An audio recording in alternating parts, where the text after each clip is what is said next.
Good morning, everybody. Happy Thursday. We have a great show for everybody today, but of course we have the sadness going on right now with Hurricane Milton making landfall. But we are going to cover that, and we're going to get to a lot of other political stuff as well. Yeah, that's right. All eyes certainly on Florida right now as residents there are waking up to scenes of mass devastation. So we'll bring you everything we know about that storm and the chaos that it has wrought in that state.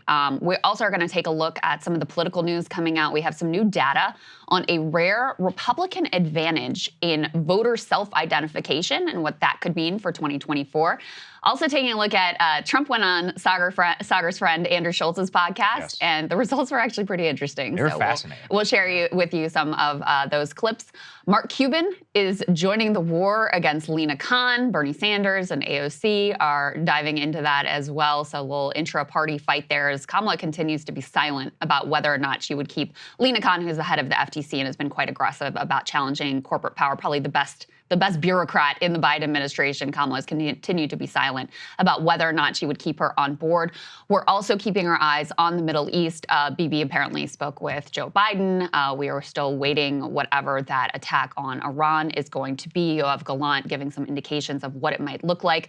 A Fox News reporter also sparking some backlash from the right after making sympathetic comments for Palestinian journalists. We'll show you that clip.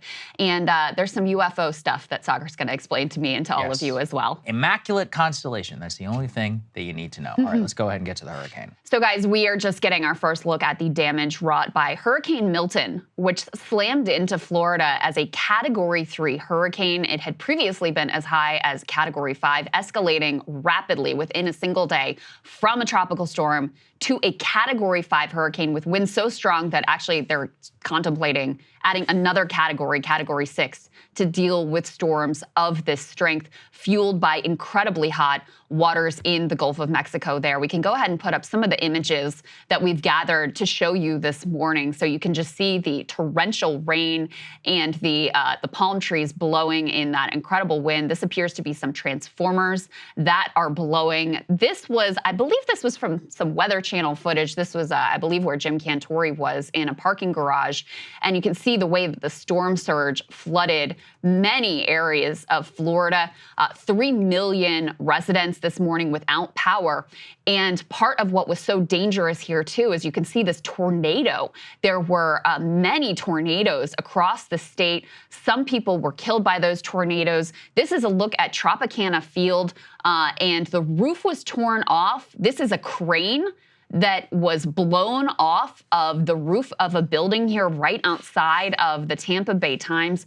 Very, very dangerous because you actually, reporters who were there at the Times building trying to do their job and cover this hurricane when this crane comes down. I also have a lot of questions about why you leave a crane up when you're facing a Category 3 hurricane. But what we know this morning is that the flooding is incredibly substantial. We know that some unknown number of people lost their lives because they were killed by tornadoes. We know a few people were killed by tornadoes in a retirement community. We know that there are 3 million people who lost power as a result of this. And in advance, Saagar, there was a huge effort to evacuate as many people as possible from Florida, because if you looked at, the track of this thing, which hit the west coast of Florida near Sarasota and then traveled across the state, it was a large portion of the state, almost the entirety of the state, that was impacted in one way or another by Hurricane Milton. This also coming, as we know, on the heels of Hurricane Helene. Some of these places were still cleaning up and hadn't recovered from Helene, and less than 2 weeks later, hit by another brutally strong storm that was, again, fueled by those very warm waters in the Gulf of Mexico. So, we're still getting a sense of just how much devastation and damage here and what the death toll will ultimately be. Yeah, what's really crazy is all those tornadoes that also ripped through Florida at the same time. Yeah. So I have the numbers here in front of me. There were 116 tornado warnings that were issued across the state, including far away on the different side of the coast. I'm not exactly sure of why, something to do with barometric pressure, et cetera. But nearly 125 homes were destroyed. A lot of these were areas that didn't actually expect, to be hit by the hurricane, or were kind of less of an impact. And so they were pretty surprised by all of that happening. But so far, I mean, the damage still, while damage in St. Petersburg and in some of these other areas. The initial storm surge that was indicated was almost like 6 to 7 feet that came through. So, I mean, that's just devastating for a lot of the homes and the other areas. It's still very early in the morning, so we don't have like a full account, but, you know, people are going to have to return. There's going to have to be quite a lot of rebuilding, especially in a lot of those downtown areas. Florida authorities and others are already preparing for the influx of people coming back and seeming to prepare. So I think it's going to be a days and perhaps like a weeks, even years long thing, you know, to recover the area. Yeah. There were some people who had fled from the inland devastation of Hurricane Helene to some of these areas in Florida and then had to evacuate and flee again because of this storm. It reminds me a little bit of, you know, I don't know if you guys recall, after Katrina hit famously in Louisiana, New Orleans area, a lot of people fled to Texas, Saagar. I'm sure you remember this. I was there, and then Hurricane Rita hits and devastates areas of Texas, and you know they're left once again fleeing and trying to preserve their lives and their livelihoods and their possessions. Just to echo what you were saying about the storm surge and the amount of water here, truly astonishing. So this is from Matthew Capucci. He says, "This is insane. St. Petersburg," he's an atmospheric scientist, by the way, and self-described storm chaser. St. Petersburg has reported 5.09 inches of rain in 1 hour. More than 5 inches of rain in a single hour and 9 inches in 3 hours. He says that is actually more rare than a 1,000-year rain event. So just wrap your head around the fact that we had 2 storms in a 2 weeks time period that were 1 in 1,000 year events, or at least they previously were. And, you know, of course, you can't say exactly how much is climate change and how much is just, you know, things that happen during hurricane season. But every meteorologist seems to indicate that the exceptionally warm waters in the Gulf of Mexico are part of what contributed to the strength and ultimate devastation of both of these storms. And so in a lot of ways, this is sort of, you know, the devastating new normal. You already have a situation in Florida that we've covered before, Saagar, where insurance, you can't, in certain parts of Florida, in certain areas, you literally cannot get homeowners insurance. So Florida, while it's seen, you know, huge population boom, a lot of people moving to the state because they like some of the, you know, the political policies, they like the quality of life, they like the sunshine, the ocean, all of that. Then not only is housing, of course, expensive everywhere and expensive in Florida, but then you're hit with this additional massive cost for homeowners insurance if you can even get it. This is going to continue to be an escalating problem. I know some of these insurers dropped another several 100,000 customers from their policies. The state really has no idea how to handle this, doesn't have the money or, you know, sufficient funds in order to themselves run a homeowners insurance market for areas that are essentially uninsurable now. So that's sort of, you know, some of the longer term projection here. Saagar was talking about the tornadoes. Let's go ahead and put A3 up on the screen. This gives you a sense of how many tornadoes were cited and hit Florida as a consequence of Hurricane Milton. So the National Weather Service issued about 100 tornado warnings between noon and 6 yesterday in Florida. At least 20 reports of sightings and damage. And as I mentioned before, you know, usually with hurricanes, it's not uncommon that you have tornadoes that spin up as a result of hurricanes or storms in general. But apparently I was reading this morning that these were exceptionally strong. Usually the tornadoes that you get associated with hurricanes are relatively weak and peter out quickly. These were exceptionally strong. And we know, as I said before, that they claimed some number of lives. We're not sure how many at this point. So that was part of what caused so much damage and devastation in the state. In advance of the hurricane yesterday, Kamala Harris took the opportunity actually to call into the Weather Channel and to explain to people what benefits were available for them, and also notably to issue a warning to would-be price gougers about taking advantage of people's desperation. Let's go ahead and take a listen to that. There are federal resources you are entitled to receive without condition. And there are resources that are available to you to deal with what you need right now, to, for example, get money to be able to fill your prescriptions and deal with a hotel expense and help you recover over the longer term. The other point I would make is this. and I've done this work in my career. Sadly, there are some folks who, during the moment of a crisis, will be very predatory and start jacking up prices like gasoline or hotels or airlines to take advantage of the desperation people are experiencing. So to anybody who's thinking about jacking up those prices, those companies that are thinking about doing it, know that we are monitoring and we're watching. And if there is that kind of price gouging, that there will be a consequence for that, because it's just wrong to take advantage of people who are desperate for help.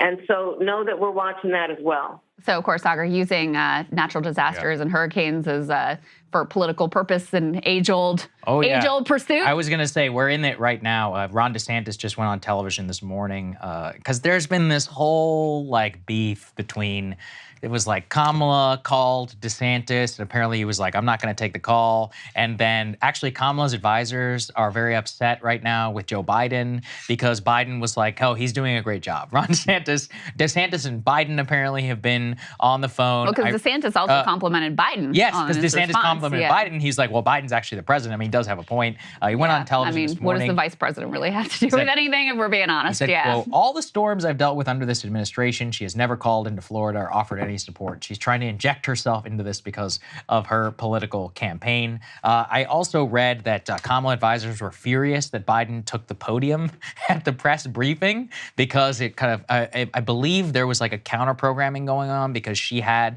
some event that she was participating in. So yes, the political machinations behind the hurricane are alive and well. Almost certainly we'll see it too with visits, maybe separate visits by Kamala and Biden to view the destruction. That's another time-honored tradition for presidents. Trump as well in terms of how they decide to respond. But overall, I would just hope, especially that Florida can do what North Carolina has done now so far. North Carolina, in general, actually seems quite committed to being like, hey, we're temporarily going to make sure that people who are displaced can be able to vote. We're going to figure this out. We'll set up precincts, etc. Let's set up the same thing for Florida, and let's try and not let this, at least, make it too political. And let's just make sure people in Tampa, Sarasota, etc. come home, rebuild. Definitely thinking about that insurance thing. In fact, this could be a landmark moment in the history of insurance because we're going to find out just how much the devastation is, whether that state-backed insurance company has the funds and is able to meet those goals. It could require billions of bailout from the federal government, which I don't know. I mean, it's complicated because we got California and Florida, two of the most populous states in the entire union, who now basically are uninsurable from wildfires and from hurricanes. And then is the federal government just going to backstop that? How does it work? Right. It's a crazy system. I don't know. I'm of two minds. They both create a ton for the economy.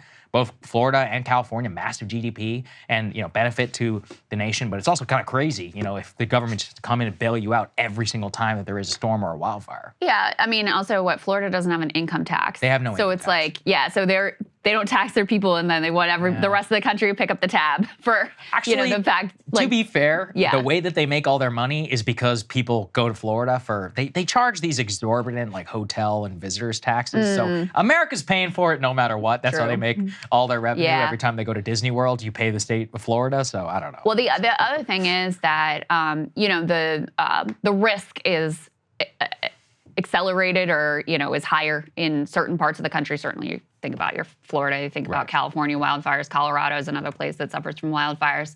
But I think one of the things we learned from Helene is that really nowhere is safe. If you were living in Asheville, North Carolina, in Western North Carolina, in Appalachia, you were not thinking that a hurricane was going to come through and destroy everything that you have ever known and loved. That was not on your radar whatsoever. In fact, there were articles about people who moved to Asheville specifically because they thought this was a quote-unquote climate change haven where they weren't going to be impacted. And so, it's very hard to predict the impact that you're going to have from these storms and these increasingly regular extreme events. Again, these two storms back to back, both 1 in 1,000 year occurrences that now are just happening on, a weekly basis. And we'll see what the rest of hurricane season has in store for us. But, right now we're just praying for the people who are there in Florida and praying for a quick recovery and that the loss of life in particular is as minimal as absolutely possible. I think I hope that most people heeded the calls to evacuate, which were quite strenuous. I know you and Ryan covered the Tampa mayor. Like, that was if crazy. you stay, you will die. So please leave. So hopefully most people heeded those calls and were able to survive the storms. Like I said on that show, Florida is either number 2 or number 3 state that listens to Breaking Point. So to all of our people down there, you go. We love you. We're thinking and we about hope you stay safe. Hey, if you like that video, hit the like button or leave a comment below. It really helps get the show to more people. And if you'd like to get the full show ad-free and in your inbox every morning, you can sign up at breakingpoints.com. That's right. Get the full show. Help support the future of independent media at breakingpoints.com.